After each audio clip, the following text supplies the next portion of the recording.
There are faces. We're live. Okay. I think we're live. I think we're live. Okay, the first thing to make sure of is that our audio is working. So can anyone let us know if it's working? So feel free to say anything. I don't think it is. Let's see. It's not showing anything.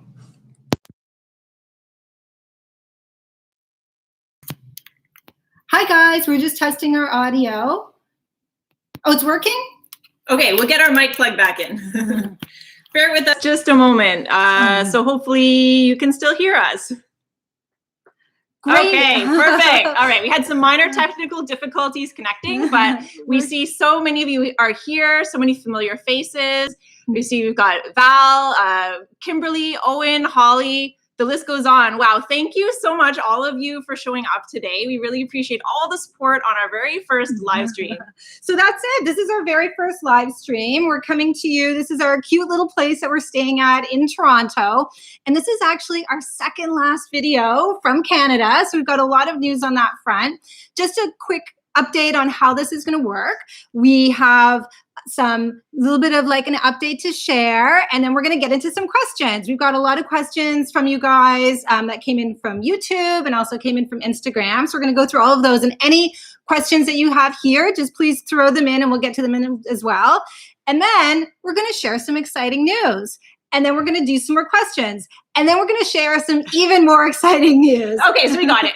News, questions, news, questions. Okay, good to go. That's right. And just a quick promotion. So just so everyone knows, we also share a lot of details about what we're up to in our monthly newsletter. So there's a link if you want to join below. And we just send it out once a month. And we just share a little like background context, like what's the story behind the video, where we are. So we just give a few sort of heads up about what's going on in our lives long before our videos come out, because our videos actually come out a month after we've already been in a place.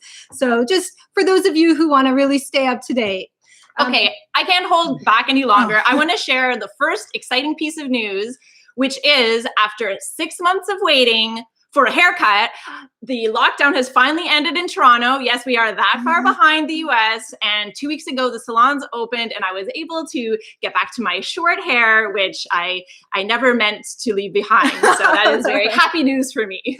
I actually thought like I was going to be able to ski jump off her hair at some point. Yeah, either that or the wings would like there and I would fly away, one of the two. So if you want a bit of a blast from the past, if you watch the video that is coming out on Sunday, we actually filmed it before Gillian's hair got cut. We just did that one last week. So you'll be able to do a very quick before and after. So all right. Shall we get into some? Yeah. So just a little bit of context. So as I mentioned, we're still here in Canada. So some quick background. We arrived here in mid-February. We came in from Malta and we were here primarily just to spend time with family. That was really important to us. And we have had an amazing opportunity through all these months, through the prime season in Canada, the glorious sunshine, to be with our families, which has been absolutely wonderful. But we are almost ready to make a move. But before that, where have we been in Canada? Because we haven't just been in Toronto. Yes, yeah. So we did manage to get out of the city for a little bit. So maybe some of you caught those videos that we made about our time up in Blue Mountain, which as has been pointed out by some, is neither very blue nor much of a mountain, but it was a lovely place to spend a week by the Georgian Bay. And as well, we spent a few weeks out in the countryside, testing out what country living is like. And so, yeah, we really enjoyed those experiences, and you can check those out.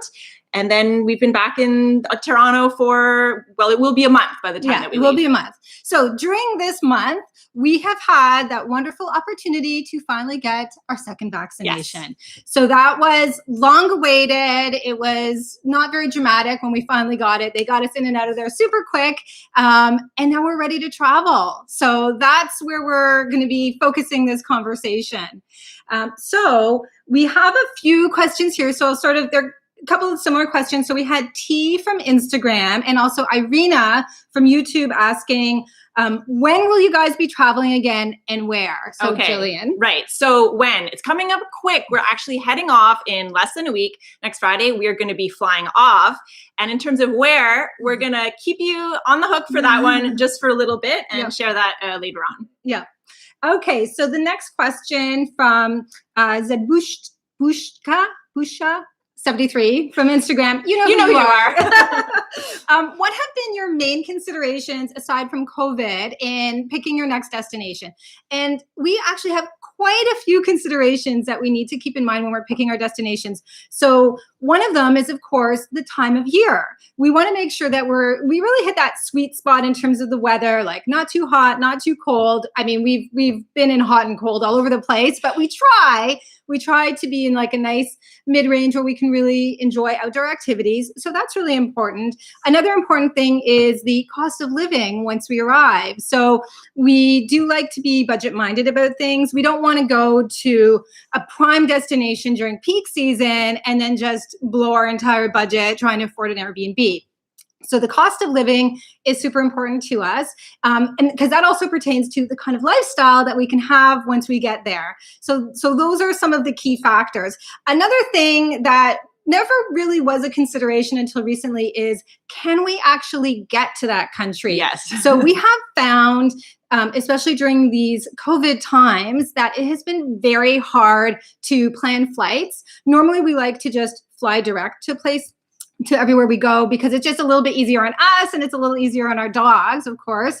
But it's been very difficult to get those routes down because a lot of the airlines are down to sort of skeleton routes, but hopefully they improve those in the future.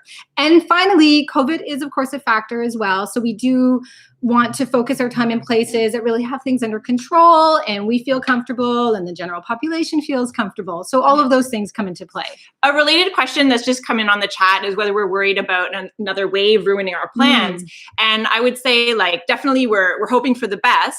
And I think the key thing with our plans is, although we are making some plans, we're not making them too far out into the future. And we're also keeping things flexible. So nothing that we book can't be canceled. So that's the main thing for us with our planning. Absolutely. A couple questions that were very similar. So Coco Rencino from Instagram and Desiree Ricky from Instagram as well. Are you guys planning to go to Central America and South America? Gillian. Yes, there are so many places in the world that we want to travel to. And we actually have done a little bit of traveling in our sort of pre-early retirement life in that area. But when we headed out, we had in mind to start in Europe for a few reasons. One of them was because travel with dogs is just so easy there. And so although we'd planned our first year in Europe, it's kind of stretching out over like a couple to, we'll see how long. But definitely we're keen to get to Central America, South America, and so many places around the world. Definitely. Yeah. Is there any other question from here? There are a few. There's a question about whether we find the nomad lifestyle isolating in terms of socializing. Okay, actually, that's a great question. And thank you, Richard. So we're going to answer that a little bit later because someone else had that question as well. So we've got a spot for it. So we will get back to that one. So I think it's time for a little bit of news about where we're going. Yes. So next Friday, 6:30 p.m. roughly, we will be sitting on a plane and we will be headed to the country of Serbia. So we're heading off to Serbia. We're really excited about it. It's a place that we have never been to before. We picked Serbia for a number of reasons. Number one, of course, it's like an interesting country in and of itself. There's a lot of history there. There's very interesting culture. It's a part of Europe we really wanted to be exploring. There are some other practical reasons as well. So one of the reasons is because we were able to get a flight. So as I mentioned, it hasn't actually been that easy to get a route to different places in the world. And when we looked, so we're coming in from Canada, and when we looked at what was available specifically through Air Canada, but we're looking at other airlines as well, Those really sweet direct flights from Toronto to somewhere in Europe, none to be found. None to be found. Yeah. So unless we just wanted to hang out in Frankfurt, which of course would be a lovely place, or London or Paris, but we wanted to make our way a little bit deeper into the eastern part of Europe. So we were able to get reasonable flight to Serbia. So that's part of it. Another reason is because it positions us to get to the next country. And we're not going to tell you what that is. Talk about Serbia first, but we will get to that exciting news. Okay, so our first stop in Serbia is Belgrade. So of course, it's a capital city. We've heard a lot of really exciting things about Belgrade. Love to get any of your recommendations. So please write in if you have been to Belgrade, if you stayed there, if you have restaurants that you love. On our initial research, it looks like a really sophisticated, really exciting city. There are so many international restaurants. There's a lot happening. It seems to be a very artsy city. Definitely, it seems a little gritty as well, but just really exciting. So we're happy. We're going to be spending, I think, just under 4 weeks there. And then following that, we're going to stay longer in Serbia, and we're headed to Novi Sad, which is a smaller city. It's supposed to be very picturesque, and it will be a great jumping off point for a lot of day trips in the region. So we're going to be going off hiking, visiting monasteries, going to some of the other towns up in that area. So that will be another exciting month for us. Yeah, so it's a little bit like some, city living, very buzzy in Belgrade, and then off to Novi Sad for sort of a different side of Serbia. So I think that should give us a nice feeling for, I think it's really the northern half of the country. And then on a future trip, we can explore further. There have been a few other questions coming in. Let's dive into the questions. Okay, so Naja or Naya wanted to know what the top 3 things that we couldn't buy in another country that we always travel with, which is a good time to ask that question, because being back in Canada, we have taken this time to top up on a few things that are more challenging to get when we're on the road. Yeah. So I think some of those, maybe a few more are on your list than mine. I have lots of specialty items. So a few, I guess, in a couple areas. Maybe I'll mention 2 areas, and if you have anything to add. In terms of clothing, I have found I try to buy from sustainable or ethical brands, and that is just really not widely available. So it seems like every city that we go to, you'll find some of the same sort of popular brands that you have in Europe, but I haven't been able to find those kind of ethically made items that are meant for travelers. So I've been stocking up a little bit while we've been here in Canada. And then the second thing is maybe some very specialized hair products, for example. So beauty products in general. If you are someone who likes your sort of same if you have a specific brands, brand you're looking for, then it can be hard to find. Yeah. That said, we always try to just look around, see what's available locally in places that we are, because wherever you are, there are people who need the same kinds of things that you need. So there usually is a local option. So for me, there's nothing really that stands out, aside from a bit of technology that was easier to get here, which we did. About it. I think we save some of our technology and clothes shopping when we're back in North America just a little bit easier than trying to get something shipped to some place like Malta, for example. Okay.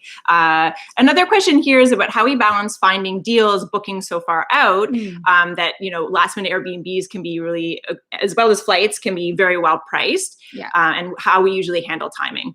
Okay. Yeah. I think that's a great question for you, because you love talking about getting a deal. Well, I do love a deal, but I also like having some things planned. So I think we've been working, we tend, last minute, like a week ahead or a day ahead just is not something that we're comfortable with, especially traveling with our dogs. Trying to make those last minute arrangements can be pretty tough. I'd say usually by a month out, we usually like to have things more or less settled.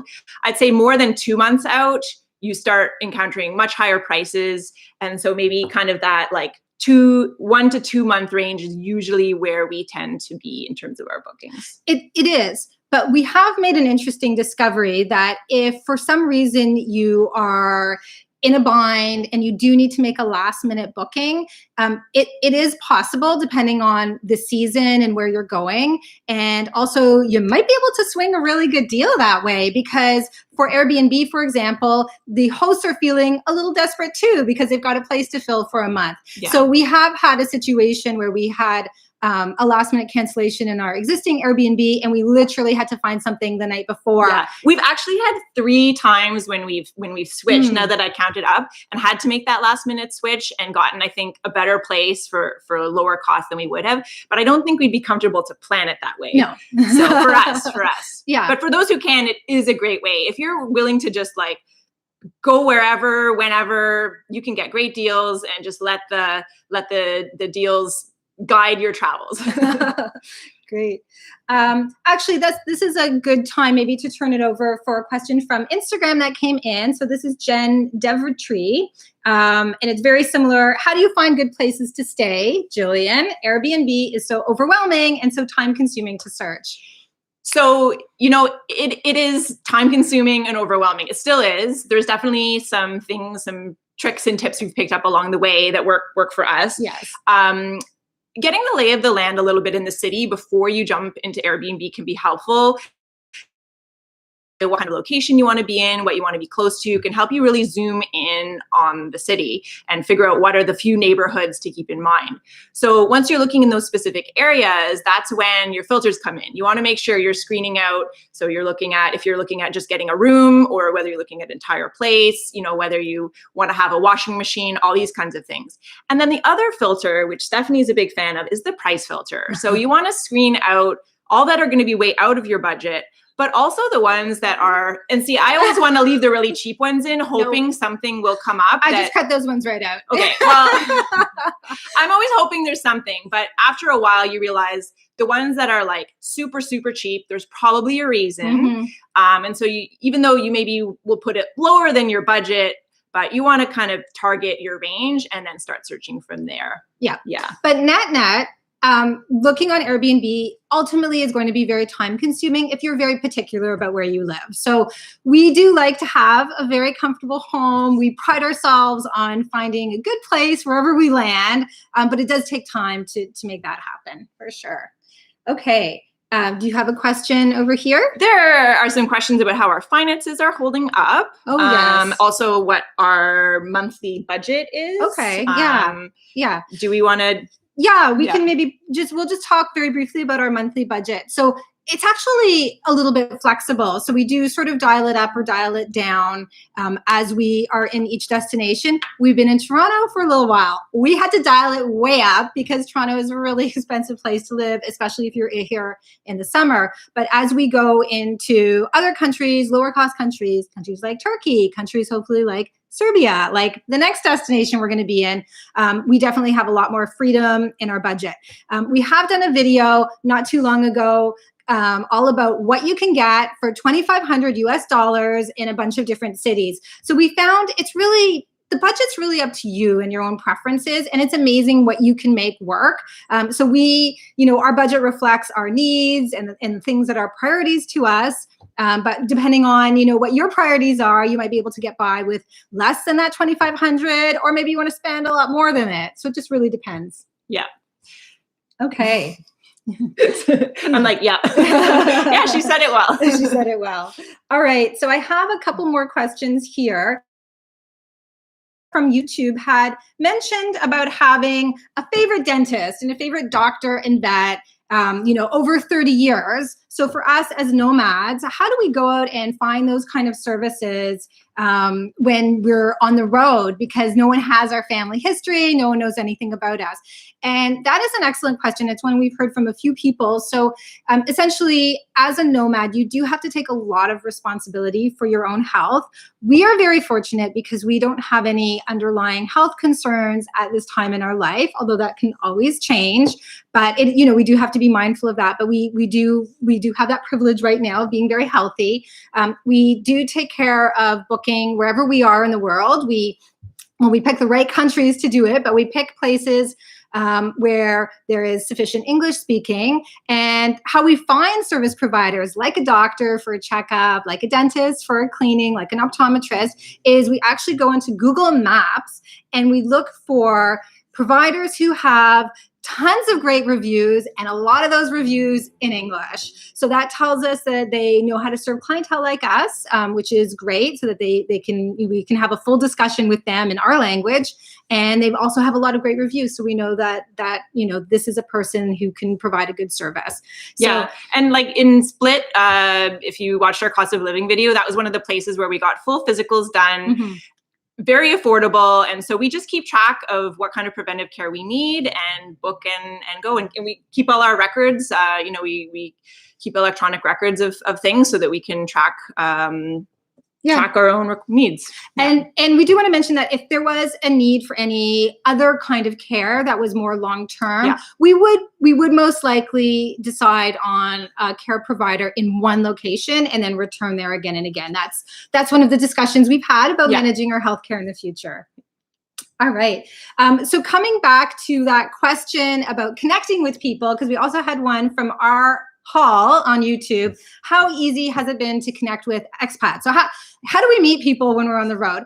And I will tell you that is a little bit of work. So do you want to talk a little bit about how we try to meet people?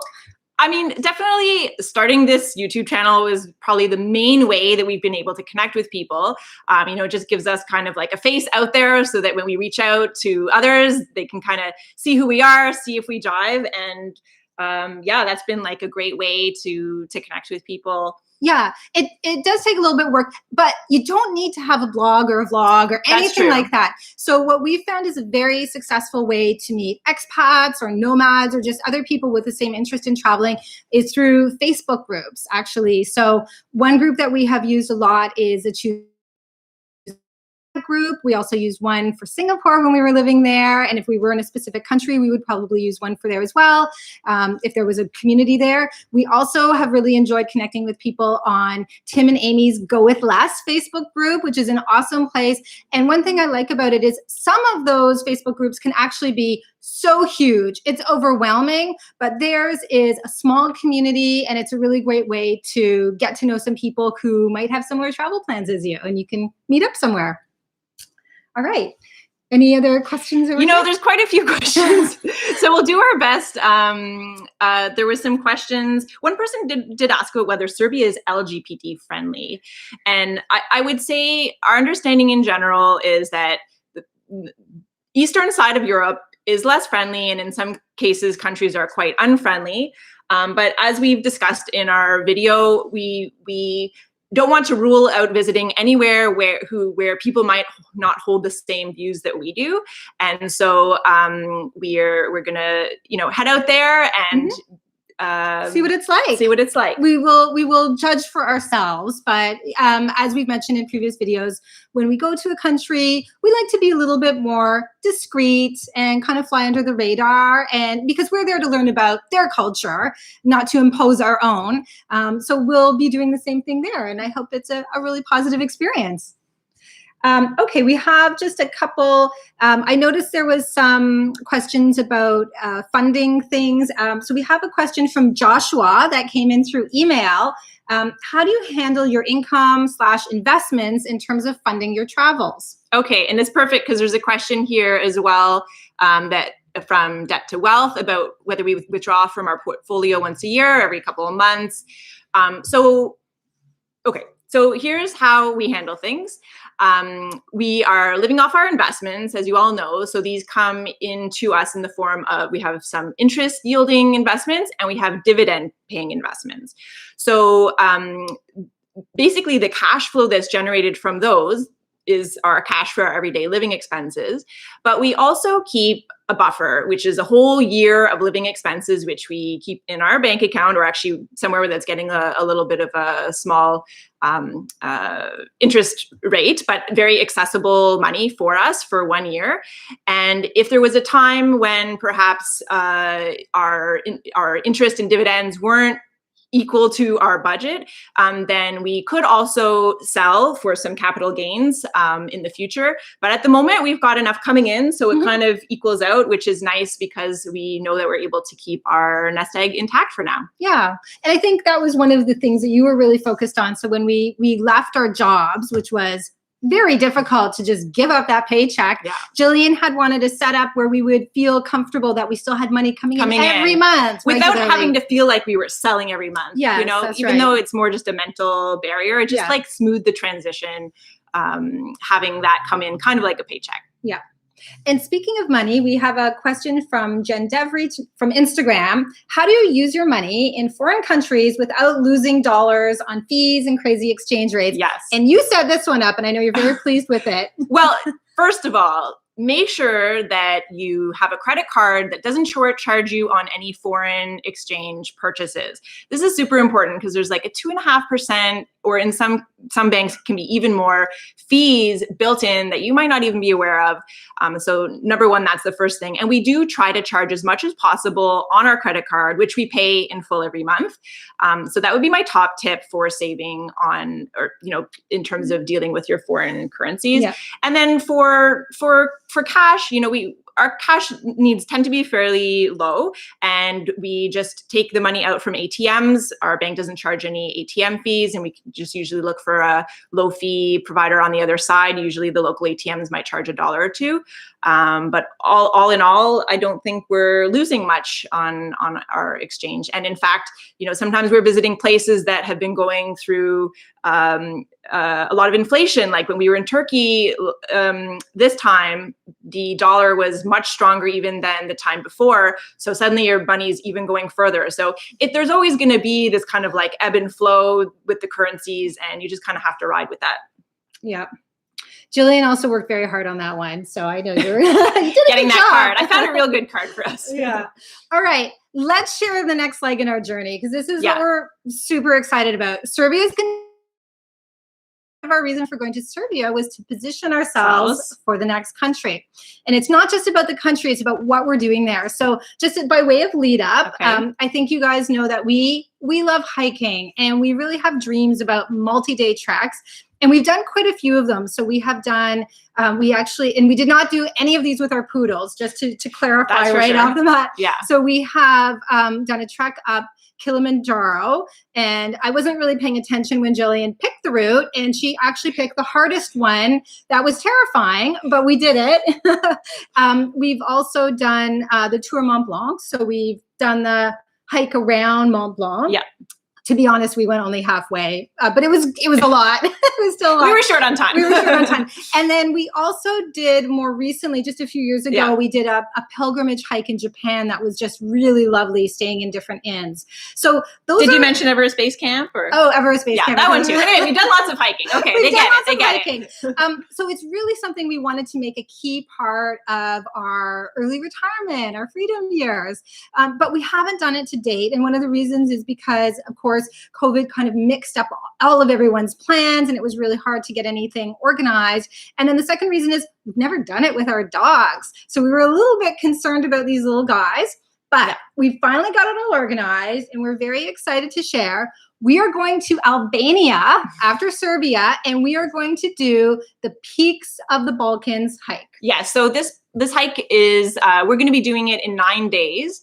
And it's a route that goes through a mountain range that is called the Accursed Mountains, which is like kind of scary sounding, but we hear it's beautiful and the photos look beautiful. And it loops through, starting in Albania, we're going to be looping through Kosovo and into Montenegro and then back into Albania. So these are countries we haven't been to before. We're super excited. It's going to be in these shepherd huts, from what we understand. Very the rustic. Accommodations would be a little different from what we're used to, but we're up for it. We've been training the dogs up on their distance, and hopefully everyone's going to be ready in a couple months when we head off for that one. Yep. So this is a bit different for us. In the past, we've always done this as kind of independent travelers, but this time we're actually going as a group. So we're going with a guide, and then maybe a few people will also be along for the hike at the same time. And the reason we decided to do this, number one, because we understood that the trails are actually very complicated. There are a lot of trails and the signs go every which way. And even very experienced hikers who have GPS can get lost, and it's not a lot of fun to be lost. And then the second reason is because we've heard that the shepherd dogs are extremely aggressive. So we thought, instead of being two people trying to fend off dogs from our little like ornamental poodles, we'll go in a group. Yeah. And we did a little of that in Turkey. So when we were hiking in Turkey, we encountered dogs, and you know, it's not fun. They jumped up on Stephanie and like ripped her coat a little, and so we didn't want to deal with any of that anymore. Yeah. Just wanted to mention, I think our sound had cut out very, very briefly, so some people missed the name of one of the groups, the expat group. So it was the Choose FI expat group was one of the examples that we mentioned. Of course, I think you guys heard about the Tim and Amy one. So yeah, for those who missed it. Yeah. All right. So we now have a few more questions. So we'll turn it over to the questions. Oh wait, actually that's we've got loads of stuff in Albania. Wait. Oh, you want to finish it? Okay. Yeah, we'll just finish Albania really quickly. So, yeah, we're doing the hike. That's just that's we're like doing 11 more in days. Albania. More in Albania. So after the hike, we're going to be very tired. So we discovered a beautiful rustic farm stay, which is also a winery. So we thought we would go there and kind of like chillax for a week, because I think we're going to have some very tired dogs, and we will also be very tired as well. And it just seems like a lovely way to enjoy the Albanian countryside. And then after that, we're going to be in Tirana. Yes, which is the capital of Albania. And so we're just going to see what it's like. This is a country that is probably one of the less touristed countries in Europe. And so we're kind of excited to see what it's like there, and just relax after all the hiking and after all of the wine drinking and the agriturismo. Like, we're really going to need to relax after that. Tirana should be quite interesting. We've heard a lot of interesting things about it. Obviously, it had quite a complicated history. It's still sort of opening up. It's got this sort of very nascent tourism industry. So it'll feel very different for us. I do believe a lot of people actually do speak English though. So it'll be great. Hopefully we can connect a little bit with locals. And we're staying in an area called Blaku. We have no idea how to say it, but we'll find out. I'm sure someone can let us know. But it's supposed to be quite a nice area of Tirana, and it was actually where the elite used to live and shop and dine, and it used to be all closed off, but it has since opened up, and it's supposed to be a very fun, exciting area. So we'll be there, and we'll be close to a park. We're getting so far ahead. So why don't we? They get it. We're doing stuff, and they're going to be there following us. Over to questions now. Okay. Did you have any questions? Just there were a few people asking about which specific card and stuff we had. It is Canadian, so I think for the Americans, they actually have a lot more choice in terms of no fee.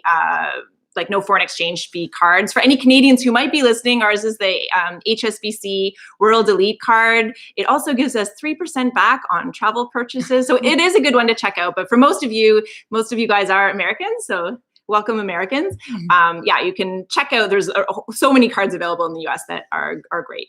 Yes. All right. So we have a couple questions that came in from Instagram, and they're very similar. So I'll share them both at once. So one is from Swan Diggity on Instagram, and then one is from our friends, the Geek Streamers from Instagram, who have a really hilarious blog. So hilarious. Geek Streamers. Check it out. Check it out. It's for some, they have this talent for making their cost reports sound really funny. Really funny. All right. And it's actually a question about money, in fact. So for both of them, if your monthly travel budget was double and you had to spend it, how would you spend it? You should take this one. So right away, I mean, I've thought about this before. I would definitely, you can easily spend a lot more on your Airbnbs. We're very proud of the Airbnbs that we do get because we put a lot of work into them, and we try to get them down to a reasonable budget, and we do try to negotiate, where we can to get further deals. But of course, you can easily spend a lot more and get an even nicer place. But in addition to that, if money was no object, the kind of hike that we're doing in Albania, it's not really expensive, but it's not free. So it's more than what our normal Yes. budget would be for that time, because we're getting a lot more. We'll have a guide on the trek. That's right. We'll have, it's Staying full in inns. accommodations. And then sometimes there's a luggage transfer attached. So if we had more money to spend, I would love to do a giant hike like that. Someone mentioned the El Camino. Yeah. I mean, there are so many beautiful hikes in so many places, and I would just love to do them all. And of course, that would really add up. So, and then finally, I am slightly obsessed with food tours. So I sort of save them for countries where I'm really unfamiliar with the cuisine, but I would love to do one in every city. Jillian always talks me out of it, but I say let's do our own tour. We're here for a month. Let's just try all the food. It's about splurging. Yes. If money were no object, I think we would eat out a lot. I mean, we love cooking, but if money were no object, I think we'd let someone else do a lot of the cooking. Exactly. All right. So any questions from over here? I think... All right. Why don't you check? Okay. To be honest, so this is, it's our first live stream. We're trying to learn how to keep up with the chat. We had questions that came in. You're doing very well. All right. Okay. We'll try to get to them all. So the final question that I have over here is Kimberly from YouTube. And Kimberly is someone who has been following our channel since it was the smallest number of people possible following. She was one of our very early subscribers. So thanks for being along all this time, Kimberly. And she said, I think it would be fun to see you two meet up with Tim and Amy from Go With Less at some foreign locale and do a joint video about nomadic life. And we would love to do that. Yeah. So of course we know Tim and Amy, and we love them, and we would love to. We've had some loose conversations on where and when, but we'll see when maybe we can once they leave Mexico, we can all meet up in Europe. All right. And that really brings us to the end of our live stream. Wait, there are a few more questions. Just a few random questions that were from earlier. So there was a question we talked about the things that we bought when we're here. And so there was also and we have a video about that one that you can scroll through and get all the details on our packing mistakes. So I'll refer you to that one. There were more questions still about our credit card. Yes, the 3% is on top of the no foreign exchange fee. So if you're Canadian, just get the card. Honestly, it's a real good one. She really loves this card. Yeah. I think great. If I've missed anyone's, I apologize. I'm reading through. Thank you guys so much for joining us for our first live stream. This was a lot of fun. And yes, hopefully we covered most of the ground everyone was interested in. So Gillian just mentioned our packing mistakes video.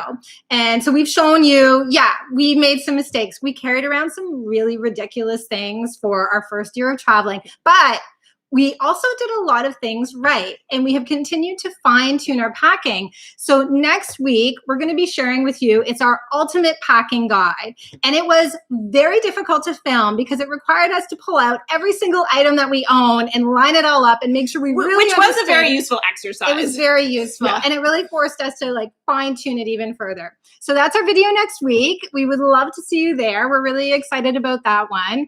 And we really appreciate all of you just coming out and making this time, taking time out of your Sunday to spend with us.